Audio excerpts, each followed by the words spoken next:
conception hébraïque, il y a prophétie, et la prophétie, c'est pas, j'ai traduit par révélation, c'est-à-dire le fait que Dieu nous parle. Il ne faut pas comprendre ça de cette manière-là. La prophétie, c'est le dialogue entre Dieu et entre l'homme et Akadosh Baruch Hu. Si vous prenez par exemple, c'est vrai qu'au moment des commandements, Akadosh Baruch Hu nous a parlé, nous a imposé, il a fallu marquer l'élite, et il ne nous a pas tellement discuté bien, que la date a été fixée dans un dialogue entre nous et lui, et c'est nous qui avons fixé la date du Mont Sinaï. On a repoussé d'une journée parce que les Juifs sont toujours en retard, donc vous voulez être sûr d'être au rendez-vous.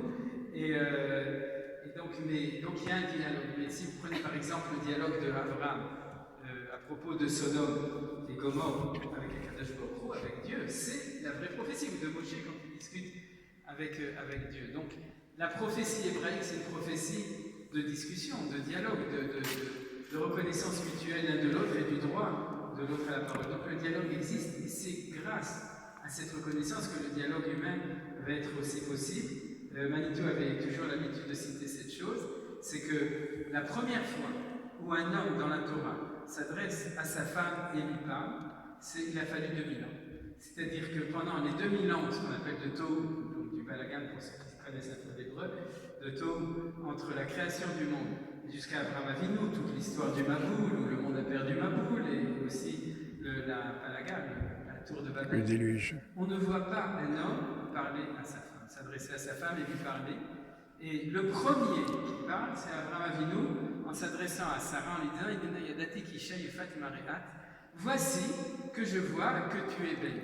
Alors vous vous rendez compte, la première phrase que la Torah inaugure pour dire que quelqu'un s'adresse à sa femme et lui dit tu es belle ma femme. Donc déjà parole, et ensuite pas n'importe quelle parole. En plus, ils étaient mariés depuis longtemps, puisqu'ils avaient 75 ans, donc vous imaginez, 75 ans qui dit à Sarah qui a 65 ans, voilà, je remarque que tu es belle. Alors donc, ça prouve ce que c'est qu'un couple hébraïque. Et c'est Abraham qui est le premier qui a reconnu son Créateur. Et reconnaître son Créateur, c'est pas qu'il est devenu religieux, qu'il a trouvé la foi, oui, c'est que c'est le premier qui est sorti de la religion astrobiologique du Dieu impersonnel de la nature et qui a reconnu qu'il y avait un Dieu personnel avec qui on parlait. Et donc, lorsqu'il a découvert le dialogue avec Dieu, il a aussi été celui qui a innové dans la Torah le dialogue entre l'homme et la femme. Et vous savez que le couple, c'est la base de la communication entre les hommes. Celui qui n'est pas capable de parler avec sa femme, en général, il n'est pas non plus capable de parler avec les autres. Donc, pour répondre à cette première question, et la deuxième question, j'ai déjà oublié, mais je sais que je vais finir par y répondre. La nature. Sur la nature, oui, je vais tout de suite y répondre. C'est un petit peu le sujet d'aujourd'hui, de trouver la synthèse entre les deux. Alors, merci en tout cas. Donc, pour continuer, Manitou insistait sur le fait que l'homme est identifié par la philosophie comme l'être pensant. Vous savez, cogito, ergo, sum.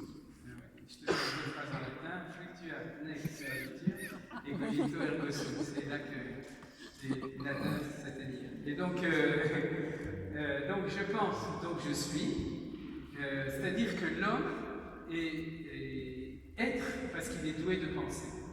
Et dans la tradition juive, on appelle l'homme Hay Amedaber, c'est-à-dire qu'il est vivant parce qu'il est vivant parlant. C'est-à-dire que ce qui fait l'être, vous voyez qu'on est toujours dans la question essentielle.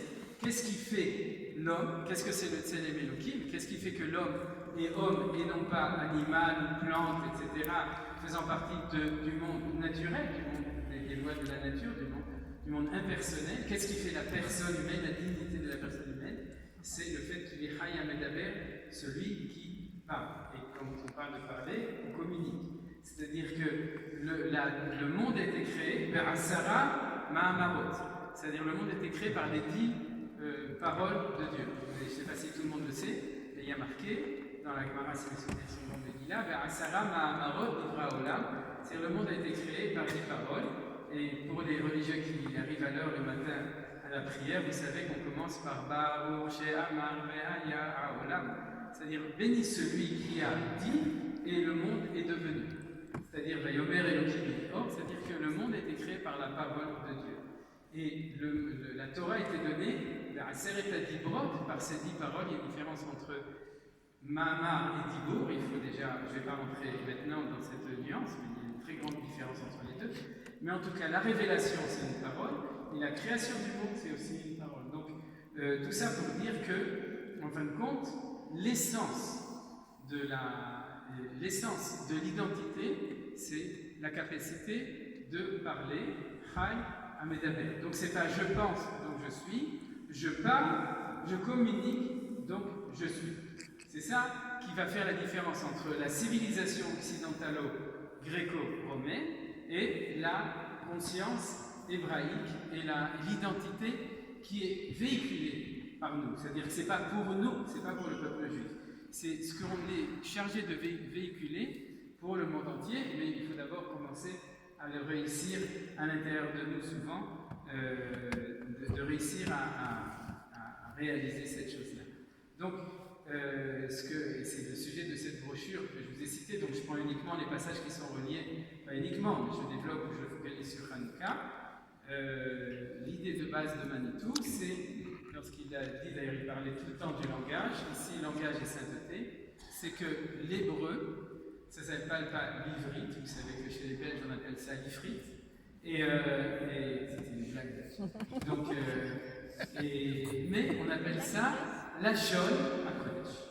Lachon HaKodesh est traduit d'habitude par langue sainte. Ouais, les autres appellent ça langue morte, on appelle ça langue sainte, Lachon HaKodesh, mais ce n'est pas une bonne traduction. C'est pas Lachon HaKodesh, ce n'est pas une langue sainte, c'est le langage qui est le véhicule